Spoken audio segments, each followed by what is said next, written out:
ابھی ایران میں موجود تھے، اور وہاں پہ انہوں نے نہ صرف سیاسی قیادت سے ملاقات کی، بلکہ وہاں پہ عسکری قیادت سے ملاقات کی، پاسداران انقلاب سے بھی ملے۔ اور آپ کو پتہ ہے ایک تاثر یہ پایا جاتا تھا کہ ایران کے اندر سیاسی اور جو ان کی عسکری قیادت ہے وہ ایک پیج پہ جنگ ختم کرنے کے معاملے پہ نہیں ہے، اور اس کی بڑی امپورٹنٹ اس کی جو وجہ ہے وہ یہ ہے کہ امریکہ کے اوپر ان کا ٹرسٹ نہیں ہے۔ 2 دفعہ معاہدے کے دوران، جو معاہدہ ہونے کے قریب تھا، امریکہ نے ایران پہ اٹیک کر دیا، اسرائیل سے اٹیک کروا دیا۔ تو بیسیکلی اس مس ٹرسٹ کو ختم کرنے کے لیے آپ سوچیں یہ کتنی اہم بات ہے کہ سید عاصم منیر نہ صرف ملکوں کے درمیان کوارڈینیشن کر رہے ہیں، بلکہ ایک ملک کے اندر بھی اگر کہیں عدم اعتماد ہے تو اس کو بھی برج کرنے کی کوشش کر رہے ہیں۔ اور یہ بھی ایک آپ نے بات ہسٹری کے اندر یاد رکھنی ہے۔ اللہ کرے کہ یہ ایک معاہدہ ہو اور دنیا امن کی طرف جائے۔ اس میں اللہ تعالیٰ نے پاکستان کا اور پاکستان کی لیڈرشپ کا بڑا اہم کردار بنا دیا ہے، اور یہ خاموش اور انتہائی مؤثر سفارتکاری ہے۔ جیسے میں نے کہا کہ اس حوالے سے ہم اندازے لگا سکتے ہیں، لیکن کوئی پراپر انفارمیشن، بہت پراپر انسائٹ کسی کے پاس نہیں ہے۔ اگر آپ سن رہے ہیں تو اس کا مطلب ہے کہ وہ صرف محض اندازے ہیں، شاید لوگ یقین کی بنیاد پہ یہ کہہ سکیں، لیکن ایسا نہیں ہوگا۔ دوسری طرف وزیر اعظم شہباز شریف بھی انتہائی متحرک نظر آ رہے ہیں۔ وہ اس وقت سعودی عرب، قطر اور ترکی کے دورے پہ ہیں، اور خاص طور پہ مختلف عالمی رہنماؤں سے ملاقات کر کے اس عمل کو آگے بڑھانے کی کوشش کر رہے ہیں۔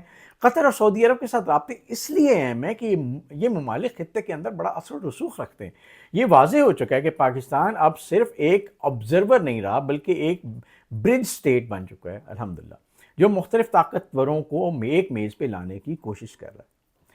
اب ایک اہم سوال کہ اسرائیل اور لبنان کو دیکھیں تو وہاں بھی کشیدگی مکمل ختم نہیں ہوئی، لیکن آپ داد دیجئے پاکستان کی کوششوں کی اور اللہ کی رحمت خاص طور پہ کہ وہاں پہ اسرائیل ماننے کو تیار نہیں تھا، لیکن پاکستان کی کوششوں سے، باقی الائز کی کوششوں سے یہ جنگ بھی رک چکی ہے۔ اس لیے یہ کانفلکٹ کسی وقت دوبارہ شدت اختیار کر سکتا ہے اگر واقعی کچھ معاہدے نہیں ہو پاتے، اور ایک طرف یہ اس کو سیز فائر کو ایکسٹینڈ کرنے کی بات ہو رہی ہے، دوسری طرف پریزیڈنٹ ٹرمپ کہتے ہیں کہ اس کو ایکسٹینڈ نہیں کرنا، بلکہ اس دوران ایک معاہدہ کرنا زیادہ امپورٹنٹ ہے۔ یعنی ملٹی فرنٹ ٹینشن ہے، اور یہ کسی وقت بھی خدا نخواستہ بھڑک سکتی ہے اگر معاہدے کی طرف لوگ نہ گئے تو۔ اب ایک اور اہم سوال ہے کہ اگر اس جنگ کے بعد اس خطے میں اور پاکستان میں معاشی صورتحال کیا ہوگی؟ کیا پاکستان اس وقت کو معاشی فائدہ بھی اٹھا سکے گا؟ کیونکہ ہر دفعہ ہم بڑے کانفلکٹس کا حصہ بنے ہیں، لیکن الٹیمیٹلی ہم نے اس کا نقصان جھیلا ہے۔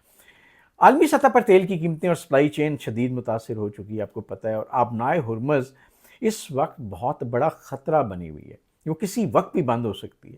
لیکن اگر امن قائم ہو جاتا ہے، اور پاکستان کے لیے سب سے بڑا موقع یہ ہے کہ وہ اپنی گوادر پورٹ کی اہمیت کو بڑھا سکتا ہے، اور ایک energy corridor, alternative energy corridor بن سکتا ہے، اور انٹرنیشنل جو ٹریڈ ہے وہ اس راستے سے جا سکتی ہے، کیونکہ یہاں پہ کوئی اس طرح کا کوئی ایسی جگہ نہیں ہے جس کو بند کیا جا سکے، کھلا اور گہرا سمندر ہے، اور یہ بہت سگنیفیکنٹ ہے۔ اللہ نے ایک خاص رحمت پاکستان پہ کی ہے۔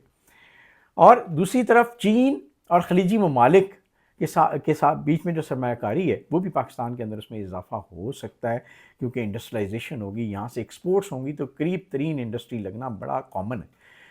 اور سی پیک دوبارہ تیزی میں جا سکتا ہے، اس کا دوسرا مرحلہ جلدی سے ختم ہو سکتا ہے۔ یعنی اگر درست فیصلے کیے جائیں تو یہ جنگ پاکستان کے لیے ایک معاشی اپورچونٹی یا موقع بن سکتی ہے، لیکن تصویر کا دوسرا رخ بھی ہے، اور امریکہ اور ایران کے درمیان ابھی بھی جو بیانات آ رہے ہیں وہ بہت سخت ہیں۔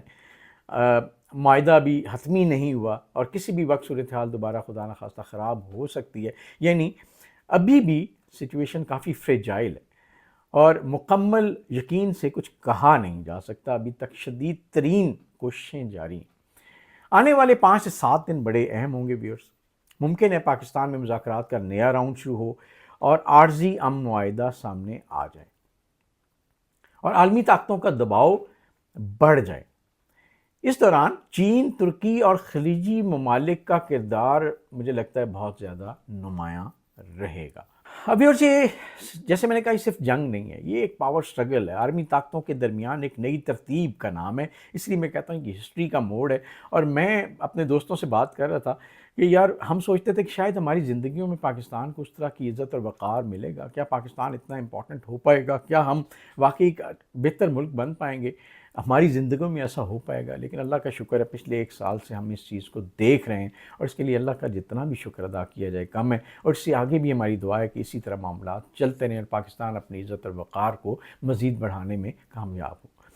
اس بار پاکستان صرف ایک تماشائی نہیں ہے ویورز، بلکہ اور نہ ہی ایک سہولت کار ہے صرف، بلکہ ایک فیصلہ کن کردار ادا کر رہا ہے. اب سوال یہ کہ کیا پاکستان اس موقع کو اپنے یہ ایک تاریخی موقع بنائے گا اور اس سے فائدہ اٹھائے گا، اپنے نیشنل انٹرسٹ پہ بھی کام کر سکے گا، یا یہ موقع بھی خدا نخواستہ ماضی کی طرح ضائع نہ ہو جائے. ہماری دعا ہے اور ہماری یہ امید ہے کہ اس دفعہ پاکستان اپنے آپ کو منوا کے اپنے معاشی اور نیشنل انٹرسٹ کو ضرور سیکیور کرے گا. اس دعا کے ساتھ کہ اللہ تعالی ہم سب کو اپنے حفظ و امان میں رکھے. آپ سے یہ ریکویسٹ ہے کہ آپ اس یوٹیوب چینل کو ضرور سبسکرائب کریں، بیل آئیکن کو پریس کریں، کیونکہ ہم اگلے ویلاگز میں آپ کو مزید انسائٹ اور کریڈیبل انفارمیشن دینے جا رہے ہیں. آپ کا بہت شکریہ.